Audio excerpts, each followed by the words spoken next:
Can the federal government stop you from passing out religious pamphlets near Mount Rushmore? That is the question that a federal appeals court dealt with today in Washington.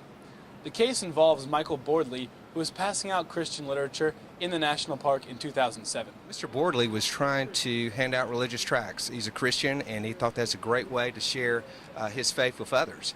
And yet what he found was, in order to do that, he had to get governmental permission.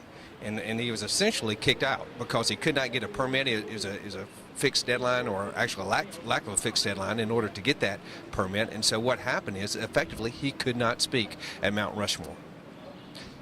And that was the basis of the entire lawsuit. The case raises significant First Amendment issues. It deals with the basic freedom that we all have as citizens to be able to speak with our neighbors about our earnest beliefs. That's really what's at stake here, is that do we have to get governmental permission to talk to our neighbor about what's important to us? Because that's what the National Park Service is requiring each and every person to do before they can speak to others in their park system. So it's a critical issue, and certainly we think one that is very important, and we're hopeful that the court will rule that it's unconstitutional and make it clear that as citizens we have the right. We don't have to get governmental permission in order to share our beliefs with others. The three-judge panel did not rule today. Now it's in their hands, and they will make a decision, and it should be a written decision that will come out, I would say, in probably the next 6 to 10 months.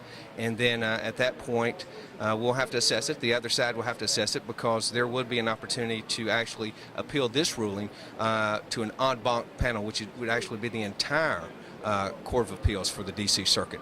And so that's something that we both would have to evaluate after we see the opinion. We firmly believe the law is on our side, the Constitution is on our side, and that the panel will see it that way. This has been Petitto covering crime and justice in D.C. Thanks for watching.